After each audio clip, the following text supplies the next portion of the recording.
누가복음 24장 36절에서 53절까지 36절에서 53절까지 함께 교독하겠습니다. 이 말을 할 때에 예수께서 친히 그들 가운데 서서 이르시되 너희에게 평강이 있을지어다 하시니 그들이 놀라고 무서워하여 그 보는 것을 영으로 생각하는지라. 예수께서 이르시되 어찌하여 두려워하며 어찌하여 마음에 의심이 일어나느냐. 내 손과 발을 보고 나인 줄 알라. 또 나를 만져보라. 영은 살과 뼈가 없으되 너희 보는 바와 같이 나는 있느니라. 이 말씀을 하시고 손과 발을 보이시나 그들이 너무 기쁨으로 아직도 믿지 못하고 놀랍게 여길 때에 이르시되 여기 무슨 먹을 것이 있느냐 하시니 이에 구운 생선 한 토막을 드리니 받으사 그 앞에서 잡수시더라. 또 이르시되 내가 너희와 함께 있을 때에 너희에게 말한 바 곧 모세의 율법과 선지자의 글과 시편에 나를 가리켜 기록된 모든 것이 이루어져야 하리라 한 말이 이것이라 하시고 이에 그들의 마음을 열어 성경을 깨닫게 하시고 또 이르시되 이같이 그리스도가 고난을 받고 제3일에 죽은 자 가운데서 살아날 것과 또 그의 이름으로 죄사함을 받게 하는 회개가 예루살렘에서 시작하여 모든 족속에게 전파될 것이 기록되었으니 너희는 이 모든 일의 증인이라. 볼지어다 내가 내 아버지께서 약속하신 것을 너희에게 보내리니 너희는 위로부터 능력으로 입혀질 때까지 이 성에 머물라 하시니라. 예수께서 그들을 데리고 베다니 앞까지 나가사 손을 들어 그들에게 축복하시더니 축복하실 때에 하늘로 올려주시니 그 다음에 함께 읽습니다. 그들이 그에게 경배하고 큰 기쁨으로 예루살렘에 돌아가 늘 성전에서 하나님을 찬송하니라. 아멘. 아멘. 어느 미국 목사님이 한국 오셔가지고 한국교회 집회를 인도하는데 설교하면서 무슨 말을 해도 반응이 너무 없었어요. 유머를 던져도 웃을 줄도 몰라요. 너무 답답해가지고 통역하는 목사님께 물었답니다. 아니 왜 한국교회 성도들은 이렇게 심각합니까? 얼굴이 너무 무겁고 분위기가 어두운데 그 이유가 도대체 뭡니까? 그랬더니 그 통역하는 목사님이 곤란하잖아요. 재치 있게 대답을 했습니다. 우리 한국교회 성도님들은요 예수님의 십자가와 고난을 늘 묵상하다 보니까 늘 너무 그냥 은혜를 받아가지고 그렇습니다. 그랬더니 그 미국 목사님이 바로 놀래서 하는 말이 아니 한국에는 예수님이 아직도 부활을 못하셨습니까? 우리 지난주에 부활절을 지냈습니다. 부활을 우리가 믿으면 사실 모든 것이 좀 크게 달라질 수밖에 없습니다.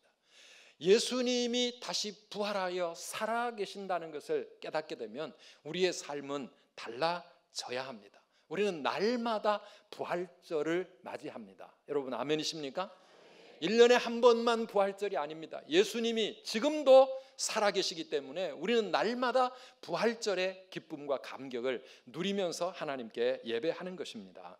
오늘 우리가 읽은 이 본문은 부활하신 후에 40여일을 예수님께서 이 땅의 제자들과 함께 머무시면서 그들에게 남기신 마지막 말씀입니다. 그리고 예수님은 하늘로 승천하셨습니다. 이 땅에 새로운 공동체를 남기고 예수님은 하늘로 가셨습니다. 어떤 공동체입니까? 예수 공동체. 부활의 주님을 믿고 따르고 그 뜻을 이루어가기를 원하는 예수 공동체. 그것이 바로 오늘 우리의 교회입니다. 사실 이 부활이라고 하는 것은 부활하신 예수님을 눈앞에 보면서도 잘 안 믿어지는 너무나도 놀라운 사건이었습니다. 그래서 오늘 읽은 우리 말씀 37절에도 보면 제자들이 예수님이 찾아오셔서 말씀하고 계시는데도 너무나 놀라서 믿지를 못합니다. 유령이 아닌가 이렇게 생각하는 제자들에게 나는 유령이 아니다.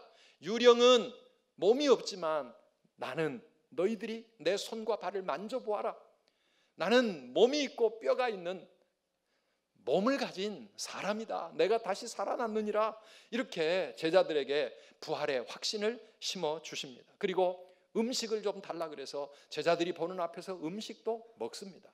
여러분 부활의 몸은 우리의 몸과 연속성이 있으면서도 또 다른 몸입니다.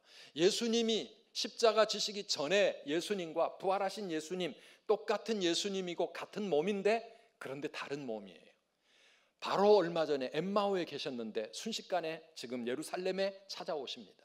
제자들이 문을 닫고 모여 있는데 그 속에 호련히 등장하십니다. 시공간을 초월하는 그러한 이 신비한 몸, 이게 부활의 몸입니다. 지금까지 예수님이 몇 사람을 살리셨습니다. 그런데 그 몸은 부활의 몸이 아닙니다.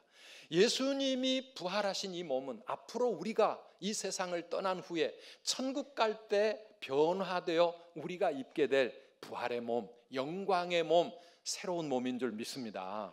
네, 몸이 있습니다. 그런데 지금 우리처럼 병들기도 하고 눈이 나빠서 안경도 필요하고 허리가 아파가지고 힘들고 그런 몸이 아니라 영원히 살 수 있는 천국의 몸, 부활의 그 몸, 예수님은 그 몸으로 부활하신 것이지요. 믿으시기를 축복합니다. 제자들이 그래도 안 믿어질 때 예수님은 제자들에게 말씀을 통해서 확신을 심어주십니다. 44절 이하의 말씀인데요, 함께 읽어보실까요? 또 이르시되 내가 너희와 함께 있을 때에 너희에게 말한 바 곧 모세의 율법과 선지자의 글과 시편의 나를 가리켜 기록된 모든 것이 이루어져야 하리라 한 말이 이것이라 하시고 이에 그들의 마음을 열어 성경을 깨닫게 하시고. 아멘. 지금 진행되고 있는 이 모든 것, 예수님의 십자가의 죽음과 그리고 부활의 사건까지도 이게 다 성경에 이미 예언된 말씀들이 지금 이루어지고 있는 것이다. 그 말씀대로 이루어진 것이다 하시면서 그들의 마음을 열어 성경을 깨닫게 해주셨습니다. 사랑하는 여러분, 말씀을 우리가 깨닫고 말씀을 믿을 때 진정한 믿음이 생깁니다. 기적을 보고 진짜 부활하신 예수님 눈앞에 나타나도 말씀에 대한 확신이 없으면 우리는 정말 참된 신앙을 갖기 어렵습니다. 그런데 이 말씀을 언제 깨닫게 됩니까? 주님께서 우리의 마음을 열어주실 때 말씀이 깨달아지는 줄 믿습니다. 오늘 이 시간에도 주님이 우리의 마음을 여시고 말씀을 깨닫게 해주시기를 축복합니다. 그럴 때 우리에게 믿음이 생기는 거예요. 왜 똑같은 성경을 읽는데 어떤 사람은 믿고 어떤 사람은 못 믿습니까? 똑같이 앉아서 예배를 듣고 설교를 듣는데 어떤 사람은 은혜를 받고 어떤 사람은 은혜를 못 받습니까? 말씀이 우리의 마음속에 깨달아져야 되는데 성령께서 우리의 마음 열어주시기를 주의 이름으로 축원합니다. 그런데 부활과 십자가를 믿는다고 그게 다 된 게 아닙니다. 예수님의 십자가의 사건, 부활의 사건을 믿으면 이제 새로운 삶의 시작입니다. 그것이 무엇입니까? 이 십자가와 부활이 무슨 의미냐 이겁니다. 왜 예수님 꼭 이렇게 죽으시고 이렇게 살아나셨는가? 이것이 오늘 우리들에게 어떤 의미가 있는가? 그러니 그 의미가 무엇이길래 오늘 우리는 어떻게 살아야 하는가? 예수님은 이어서 제자들에게 그거를 깨우쳐 주시는데 46절 이하의 말씀입니다. 같이 읽어보십니다. 또 이르시되 이같이 그리스도가 고난을 받고 제3일에 죽은 자 가운데서 살아날 것과 또 그의 이름으로 죄사함을 받게 하는 회개가 예루살렘에서 시작하여 모든 족속에게 전파될 것이 기록되었으니 너희는 이 모든 일의 증인이라. 아멘. 이제 누구든지 예수 그리스도의 이름을 믿으면 그 십자가의 보혈이 그의 모든 죄를 사할 것이고 그의 부활의 능력으로 구원을 얻게 된다는 이 복음, 이것이 예수님이 고난당하시고 죽고 다시 부활하시게 된 이유다 그 말입니다. 이게 모든 민족, 세상 모든 사람들에게 구원의 복음이 되어 땅끝까지 전파되어져야 되는데 너희가 이 모든 일의 증인이다. 주님은 제자들에게 그렇게 말씀하고 있습니다. 사랑하는 여러분, 예수님의 부활 이후에 부활의 예수를 믿는 예수 공동체는 어떤 공동체입니까? 무엇보다도 사명의 공동체입니다. 사명을 깨닫고 사명을 위해 살아가야 할 사명 공동체라고 하는 것이죠. 교회는 증인의 삶으로 땅끝까지 복음을 전하는 그러한 사명을 받은 사람들입니다. 예수님의 십자가와 부활을 믿는 것이 신앙의 끝이 아니라 이제는 새로운 출발입니다. 무슨 출발이요? 이 세상을 구원하는 하나님의 일에 증인으로 쓰임받는 새 삶의 시작. 그것이 바로 오늘 저와 여러분들이 우리가 함께 몸담고 있는 이 교회의 사명이라고 하는 것입니다. 예루살렘에서부터 2000년 전에 시작된 이 구원의 복음이 오늘날 온 세상 모든 민족에게 전파되어지는 것입니다.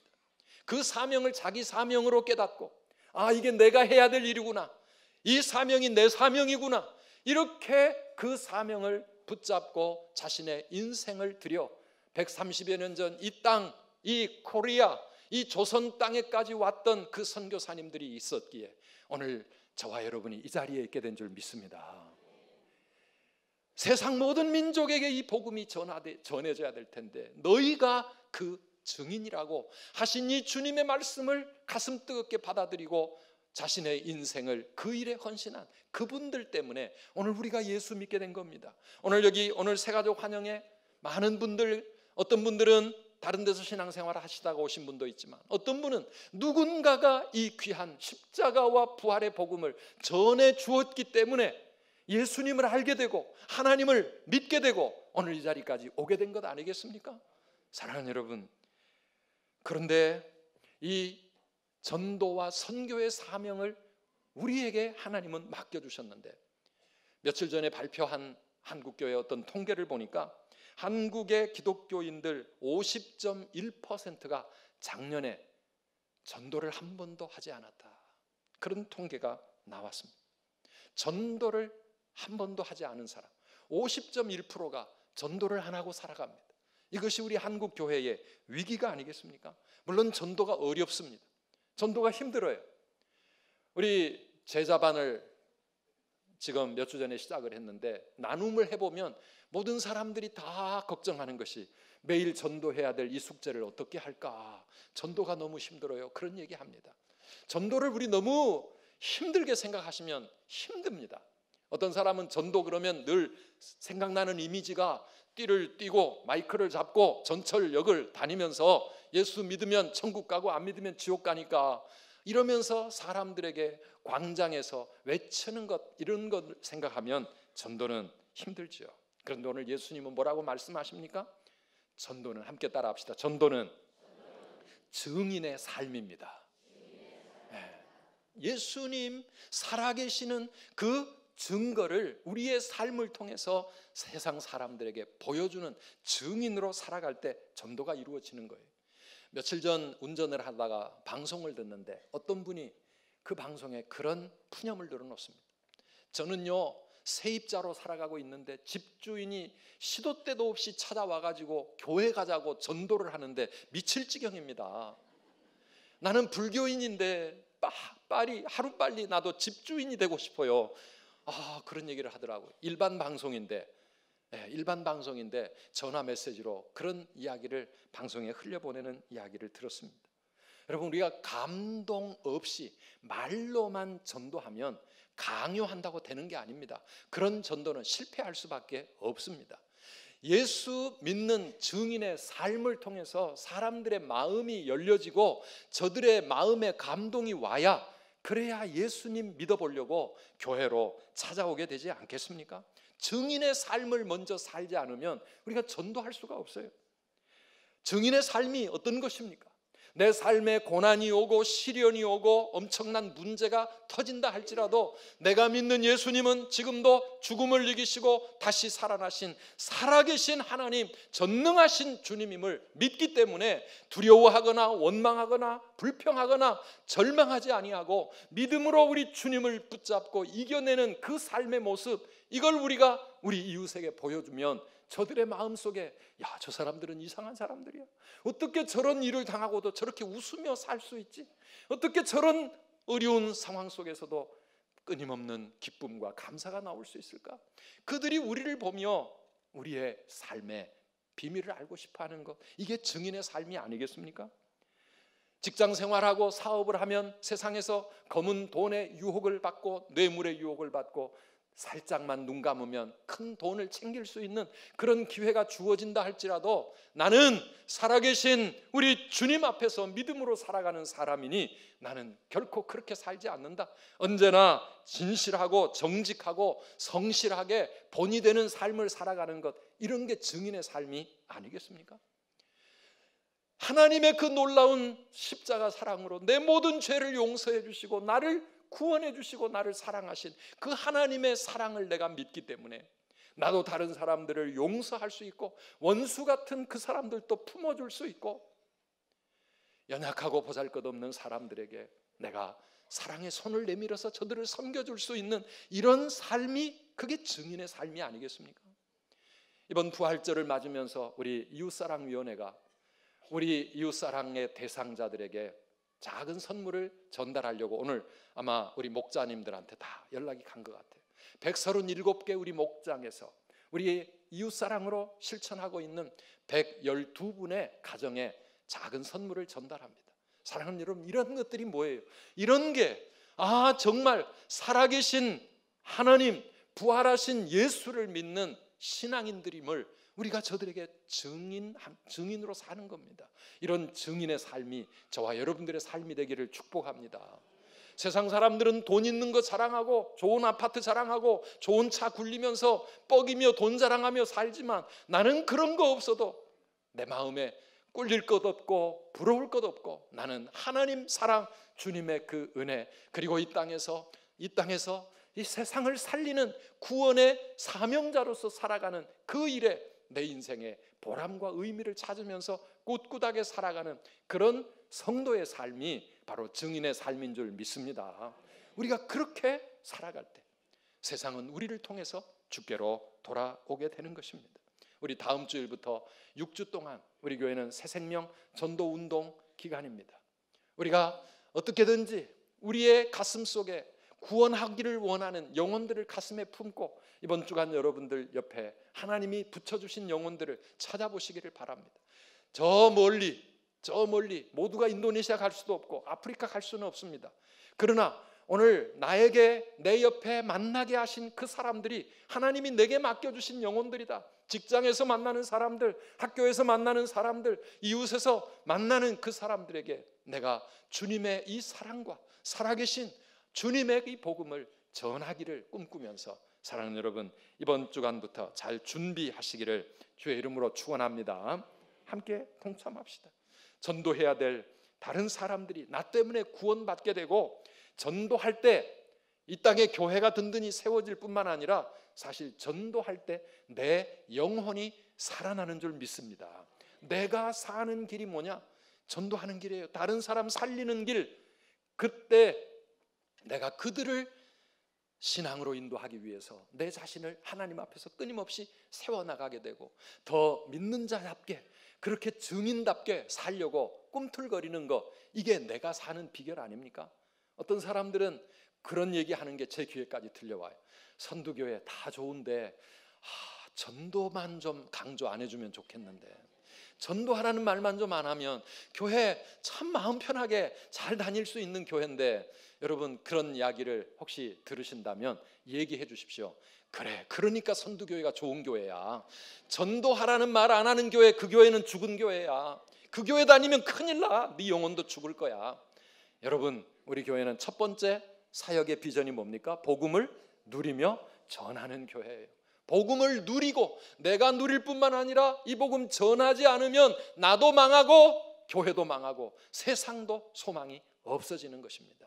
그래서 사랑하는 여러분, 또 힘들지만 이 힘든 스트레스가 나로 하여금 기도하게 만들고 하나님 앞에 애타게 만들고 영혼을 붙잡고 눈물 흘리게 만들어서 나를 살려낼 줄 믿으시기를 바랍니다. 교회는 그래서 사명의 공동체로 늘 서 있어야 합니다. 그런데 이 사명은 내 힘으로, 인간의 노력으로 사실 감당할 수 없는 그런 일입니다. 그래서 예수님은 제자들에게 이 한 가지를 또 부탁하십니다. 49절 말씀입니다. 같이 읽어보실까요? 볼지어다 내가 내 아버지께서 약속하신 것을 너희에게 보내리니 너희는 위로부터 능력으로 입혀질 때까지 이 성에 머물라 하시니라. 아멘.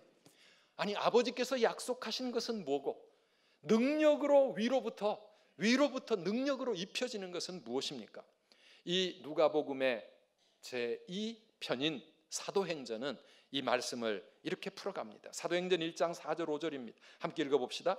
사도와 함께 모이사 그들에게 분부하여 이르시되 예루살렘을 떠나지 말고 내게서 들은 바 아버지께서 약속하신 것을 기다리라. 요한은 물로 세례를 베풀었으나 너희는 몇 날이 못되어 성령으로 세례를 받으리라 하셨느니라. 아멘. 아버지께서 약속하신 것이 뭐라고요? 성령입니다. 성령님입니다. 성령으로 너희들이 세례를 받아야 된다. 그리고 성령이 너희에게 그렇게 임해야, 사도행전 1장 8절도 함께 읽어봅시다. 어떻게 된다고요? 오직 성령이 너희에게 임하시면 너희가 권능을 받고 예루살렘과 온 유대와 사마리아와 땅끝까지 이르러 내 증인이 되리라 하시니라. 아멘. 성령이 임해야 된다. 너희가 성령을 받아야 되는데 이 아버지의 약속이 너희에게 주어질 것이다. 나는 너희들을 떠나 하늘로 가지만 이제는 내가 너희들 옆에 있기를 기대하지 말아라. 그러나 그보다 더 놀라운 하나님의 은혜가 너희에게 임하는데 그것이 뭡니까? 성령님이 너희에게 임하실 것이다. 사랑하는 여러분, 예수님이 제자들 보는 앞에서 구름을 타고 승천하셨습니다. 제자들에게 무엇을 확실하게 지금 말씀하십니까? 이제 이 전의 시대와는 다른 시대를 너희는 살아야 된다는 것입니다. 지금까지는 내가 너희들과 함께 이 땅에서 같이 복음을 전했고 함께 모든 일을 했지만 이제 나는 너희들을 떠나 하늘로 올라갈 때가 되었고 너희에게는 그 대신에 누가 올 것이다? 성령님이 임할 것이다. 성령이 너희에게 임하시면 너희에게 모든 것을 깨닫게 해주실 것이고 성령이 너희에게 임하시면 너희가 위로부터 능력을 얻게 될 것이다. 하늘의 권능을 받게 될 것이다. 이 권능이 있어야 너희가 내 증인으로 살아갈 수 있을 것이다. 그러니 그것을 사모하고 기다리라고 하는 것입니다. 사랑하는 여러분, 그래서 우리 신약 교회는 성령의 능력 공동체라고 말할 수가 있습니다. 성령의 능력이 없으면 우리는 교회가 교회될 수 없는 것입니다. 성령이 우리에게 임해야 우리는 하늘로부터 권능을 받는데 이 능력이 어떤 능력입니까? 우리로 하여금 이 땅에서 모든 것을 감당하게 하시는 하나님의 능력입니다. 여러분 생각해 보십시오. 예수님은 3년 동안 제자들과 함께 먹고 자고 24시간 풀타임으로 함께 하면서 그들을 훈련시키셨어요. 그들에게 하나님 나라의 말씀을 가르치고 그리고 능력을 행하시고 그들에게 모든 것을 다 가르치셨습니다. 그런데 3년 동안 가르쳤는데 제자들은 변화되지 않았습니다. 여전히 그들은 누가 더 높은 사람인가 서로 교만했고요. 그들은 예수님 고난당하니까 다 뿔뿔이 도망가 버리고 세상을 두려워 떨었습니다. 그런데 성령이 임하니까 그들이 변화가 됩니다. 성령이 임하니까 그들이 받았던 모든 훈련들이 드디어 힘을 발휘하기 시작하는 거예요. 예수님이 그들과 함께 있을 때는 그들이 별로 힘이 없었는데 예수님이 그들을 떠나갔지만 성령님이 그들에게 임할 때 그들은 오히려 예수님 계실 때보다도 진짜 변화된 능력의 사람이 된 줄 믿습니다. 이것이 오늘 우리가 성령님을 사모하고 성령님과 함께 동행해야 될 이유입니다. 사랑하는 여러분, 성령이 우리에게 임하실 때 믿음의 능력이 생겨서 비록 나는 연약하고 부족해서 아까 우리 임마누엘 찬양대 찬양한 것처럼 나는 마른 막대기와 같고 타다 버림받을 밖에 없는 그런 타고난 재 같은 연약한 존재요. 하나님 앞에는 아무 쓸모없는 죄인에 불과하지만은 그러나 하나님의 능력이 나에게 임하니까 마른 지팡이가 하나님의 지팡이, 기적의 지팡이가 되었던 것처럼 오늘 우리의 삶이 변화되어서 세상을 능히 변화시킬 수 있는 하나님의 사람들이 되는 줄 믿으시기를 바랍니다. 성령이 우리에게 임하시면 우리에게 능력이 임합니다. 전에는 조그만 어려운 일이 있어도 감당을 못해가지고 시험 들고 원망하고 불평하고 교회를 간다 안 간다 이렇게 믿음이 흔들흔들했는데 성령의 능력으로 충만해지면 어떤 시련과 고난 속에서도 우리는 하나님을 향한 감사와 기쁨이 사라지지 않고 주님을 변함없이 찬송하면서 감옥 속에 쇠사슬에 매여서라도 하나님을 찬송하고 감사할 때 놀라운 기적을 체험하게 되는 것 아니겠습니까? 이런 은혜와 능력이 오늘 우리에게 임해야 될 줄 믿습니다. 이런 믿음의 능력이 필요합니다. 전도의 능력이 우리에게 임할 때 우리는 세상을 무서워하지 않습니다. 사도행전에 나온 제자들처럼 세상 사람들에게 어디서나 담대하게 복음을 전할 수가 있고요. 또 세상의 문제들과 여러 가지 인생의 고난과 육신의 연약함을 이기고 나아갈 수 있는 그러한 하늘의 능력이 우리에게 임하는 줄 믿습니다. 이게 성령의 능력입니다. 세상의 유혹과 죄악을 이길 수 있는 능력, 나의 못난 성품, 나의 습관적인 죄, 이것을 떨쳐버리고 거룩한 사람으로 세워질 수 있는 능력, 내 힘으로 몸부림쳐도 그렇게 힘들고 안 되던 것, 성령의 능력이 우리에게 임하면 순식간에 하루아침에 변화되게 될 줄 믿으시기를 바랍니다. 그러니 성령의 능력을 사모하라는 겁니다. 성령이 임하기를 기다리라는 겁니다. 어떻게 초대교회는 이 말씀을 붙잡고 기다렸습니까? 예루살렘을 떠나지 않고 하나님 앞에 기도했습니다. 밤낮으로 기도했습니다. 오로지 기도에 힘쓰니라. 오순절 성령 강림의 사건이 마침내 임하여 그들이 성령으로 충만해질 때까지 그들은 하나님 앞에 사모하며 기도했습니다. 오늘도 우리가 하나님 앞에 간절히 기도함으로 성령의 충만함 받으시기를 축복합니다. 에베소서 5장 18절 너희는 술 취하지 말고 이는 방탕한 것이니 술 취하지 말고 어떻게 하라고요? 오직 성령으로 충만함을 받으라. 성령으로 충만함을 받으라.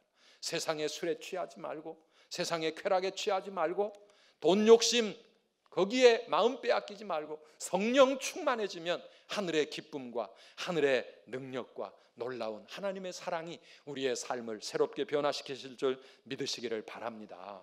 그래서 우리 더 많이 기도해야 합니다. 기도해야 합니다.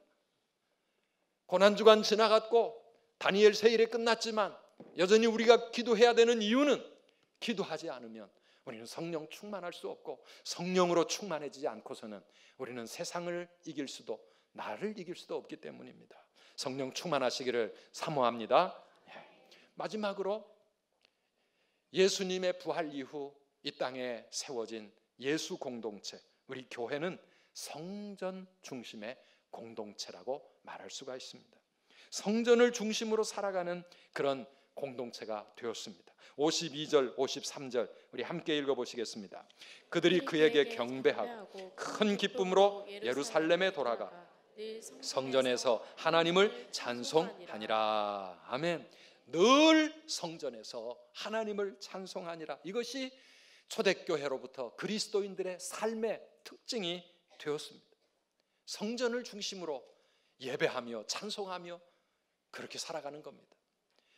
물론 교회는 건물이 아닙니다.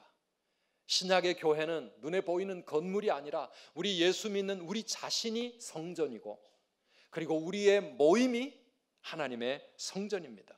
그런데 우리는 어딘가 함께 모여서 하나님을 예배하고 찬송해야 합니다. 그래서 건물이 필요한 것이죠. 가정에서도 모일 수 있고 상가 건물에서도 우리는 하나님을 예배할 수 있습니다. 또 심지어 우리 북한 땅 같은 곳에서는 교회 건물을 지을 수가 없으니까 지하에 숨어서라도 신앙생활 해야 합니다. 로마 박해 시대에 그때의 그리스도인들은 땅 속에 굴을 파고 카타콤 그 굴 속에서라도 그들은 함께 모였습니다. 왜? 모여서 하나님을 예배하고 찬송하고 함께 믿음의 공동체를 세워야 되기 때문에 그랬습니다. 그래서 신약시대나 구약시대나 우리 하나님 사랑하는 믿음의 사람들은 성전을 사랑합니다. 성전을 중심으로 살아갑니다. 그리고 이 땅에 하나님의 성전, 하나님의 교회를 세워나가기 위하여 온 힘을 다해 늘 노력하는 사람들이 바로 우리 신앙의 사람들입니다. 왜냐하면 우리 믿음은 보이는 건물, 보이는 성전의 영향을 받지 않을 수가 없습니다. 아이들을 교육할 시설이 없으면 우리는 다음 세대를 믿음으로 세워나가는 일에 상당히 곤란을 당합니다. 주차장을 이렇게 주일마다 참 우리 주차위원회가 열심히 봉사하고 있지만 그래도 주차할 곳을 못 찾고 몇 바퀴 돌다가 가는 성도들이 하나둘 그들의 이야기를 들으면 저는 너무너무 가슴이 아프고 미안합니다. 사랑하는 여러분, 이 땅 위에 하나님이 세우시는 이 눈에 보이는 이 땅의 교회들을 중심으로 우리가 살아갈 때, 그럴 때 우리는 정말 건강하고 행복한 신앙의 공동체를 이루어 가는 것 아니겠습니까? 요즘 많은 우리 한국 크리스찬들이 교회 안 나가고 그냥 나 혼자 신앙생활, 안 나가 크리스찬, 가난한 크리스찬으로 그렇게 신앙생활 하겠다고 그렇게 많이 교회 밖으로 빠져나갔습니다. 그러나 생각해 보십시오. 우리가 너무나 압니다. 교회 안 나오면 안 나올수록, 아무리 인터넷도 있고 텔레비전도 있고 우리 스마트폰 키면 말씀 들을 수 있는 자유가 있지만은 교회 중심으로 살지 못하면 신앙은 약해질 수밖에 없고 하나님과는 멀어져 갈 수밖에 없는 것이 우리의 현실 아닙니까? 사랑하는 여러분, 그래서 우리에게는 성전이 필요한 겁니다. 저희 선두교회가 감사한 것은 이번에 인도네시아의 4번째 성전 건축을 하게 되어집니다. 4월 30일부터 한 주간 동안 우리 단기 선교팀이 가게 되었는데요, 지금까지 우리 3군데 교회를 세웠습니다. 한번 보여주시겠어요? 2015년에 우리는 뚜마방 사랑의 빛 선두교회를 이미 세웠습니다. 이 깔리만탄 섬 밀림 속에 있는 마을들입니다. 그 다음에 작년에는 바자무 선두 미문교회를 바자무라고 하는 지역에 세웠습니다. 우리가 아직 못 가봤습니다. 그리고 또 음바왕 지역의 선두 호산나 교회, 우리가 가는 시점에 맞추어서 교회당 완공을 합니다. 그래서 우리가 바자무하고 음바왕 2군데 건축 감사 예배, 입당 예배를 드리고 올 것입니다. 그런데 이번에 또 어느 권사님이 따님들의 이름으로 건축 헌금을, 인도네시아 교회 건축 헌금을 하셨어요. 그래서 4번째 교회를 착공하고 오게 됩니다. 금빠르 지역에 모리아 선두교회를 세우게 됩니다. 아마 올 하반기 되면 완공이 될 겁니다.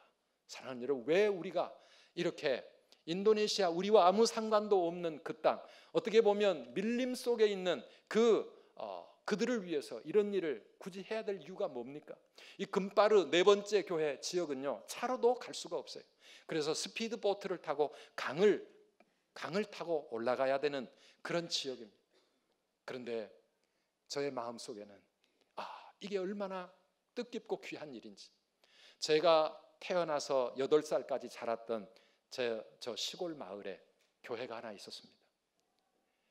미국 선교사들이 도움을 줘가지고 세운 그 교회가 있어서 그 유교 집안, 저희 곽씨 성들만 모여있는 그 동네인데요, 그 유교 집안에 예수 믿는 사람들이 생겨나기 시작했고, 저희 아버지가 핍박받아가면서 예수를 믿었고, 저는 그 덕분에 모태신앙인으로 그렇게 태어났습니다. 교회가 하나 마을에 세워진다는 것은 그 교회 때문에 그 마을에 빛이 임하는 일인 줄 믿습니다. 하나님의 구원이 임하는 것입니다. 수많은 영혼들이 그 교회 때문에 하나님을 알게 되고 예수 믿고 구원받는 놀라운 역사가 일어나게 됩니다. 그래서 우리는 마을마다, 지역마다 교회가 없는 곳에 교회를 세우면, 인도네시아 깔리만탄 지역은요, 그 나라는 이슬람 국가지만 이 깔리만탄 지역 사람들의 마음이 지금 성령께서 활짝 열어놓으셨어요. 어디든지 선교사들이 가서 예배를 드리기 시작하고 공동체를 세워가면 금방금방 수많은 사람들이 메마른 그 가뭄에 이 단비를 사모하는 것처럼 모여들기 시작합니다. 우리가 그럴 때 우리 교회가 도와서 그곳에 이렇게 교회를 하나씩 건축해 놓으면 앞으로 수많은 영혼들과 그 인근 지역 사람들에게 그곳이 바로 구원의 방주가 되지 않겠습니까? 하나님의 생명의 역사, 축복의 통로가 되어질 줄 믿습니다.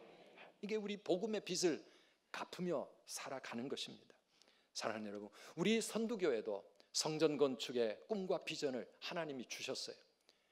그때 우리가 괜히 건축을 해보자 한 것이 아니라 이 지역이 재개발 사업이 시작이 되면서 우리는 어쩔 수 없이 이제 이곳을 떠나서 새로운 교회 건축을 해야 되겠다. 그래가지고 시작을 했습니다. 우리 함께 헌신 예배를 드리고 또 기도하면서 건축 헌금을 드리기 시작을 했습니다. 이 자체 우리 건물 아직도 너무 좋습니다. 쓸만하죠. 그런데 불편함도 있지만은 이 재개발 사업 때문에 우리가 건축을 준비했는데 이 복잡한 지역 벗어나서 제발 좀 큰 길가로 나가면, 그리고 다음 세대 우리 아이들이 정말 사랑하고 보금자리로 삼을 수 있는 그런 교회를 한번 우리 세대에 좀 이 땅에 세우고 가자, 그런 마음으로 우리가 지금까지 준비하고 왔는데 바로 얼마 전에 이 지역 재개발 사업이 취소가 됐습니다. 모든 게 원점으로 돌아갔습니다. 우리는 여기에도 하나님의 뜻이 있는 줄 믿습니다. 어떻게 보면 더 잘됐다, 우리가 이제는 우리가 결정하고 우리가 방향을 잡고 갈 수 있는 때가 되었어요. 지금까지 계속 기다리고만 왔어요. 아무것도 할 수가 없었어요. 그런데 이제 당회와 우리 온 성도들이 하나님의 뜻이 무엇인지, 하나님 어떻게 해야 되겠습니까? 그동안에 준비해 왔던 거 우리 하나님께 감사하면서, 그러나 뭔가 하나님 앞에 이제 준비하게 하셨고 기도하게 하셨던 일을 우리는 이제 이루어 가야 될 텐데, 아주 급하게 뭘 해야 되는 건 아니지만 하나님의 뜻이 뭘까? 이곳에, 이 지역에 우리가 새롭게 또 미래를 준비해야 될까? 아니면 이번 기회에 좀 넓은 길로 나가야 될까? 우리 하나님 앞에 기도하면서 하나님의 뜻을 찾고 있습니다. 사랑하는 성도 여러분, 계속해서 기도해 주시고 계속해서 이 일에 함께 동참하면서 우리 하나님의 교회를 사랑하고 교회 중심으로 우리의 삶이 하나님 안에서 이렇게 큰 기쁨과 하나님을 찬송하고 경배하면서 하나님 앞에 믿음의 공동체로 든든히 서갈 때에 우리 모든 성도님들이 다 함께 해주시기를 주님의 이름으로 축원합니다. 오늘 예수님은 그들을 이 땅에 남겨두고 승천하셨습니다. 50절 51절 말씀을 보니까 손을 들어 그들에게 축복하시며 구름을 타고 하늘로 올라가시는데, 우리 예배 마칠 때마다 목사님들이 축도하잖아요. 이 축도하는 그 장면이 뭡니까? 예수님이 하늘로 승천하실 때의 바로 그 모습, 축복하시는 모습. 아마 주님은 그 모습으로 언젠가 다시 이 땅에 재림하게 되실 줄 믿습니다. 그렇게 우리 주님이 승천하시고서 다시 오실 재림의 그 날을 기다리고 사모하는 이 믿음의 공동체가 어떻게 살았다고요? 52절 53절 다시 한번 읽고 마칩니다. 그들이 그에게 경배하고 큰 기쁨으로 예루살렘에 돌아가 늘 성전에서 하나님을 찬송하니라. 아멘. 바로 우리 교회의 모습인 줄 믿습니다. 이곳에서 우리는 큰 기쁨으로 주님을 경배하고 늘 성전에 모이기를 힘쓰며 이곳에서 하나님을 찬송하면서 성령의 능력을 사모하여 이 세상 가운데 부활의 증인으로서 세상을 구원하는 일에 헌신하는 저와 여러분들이 되시기를 주님의 이름으로 축원합니다.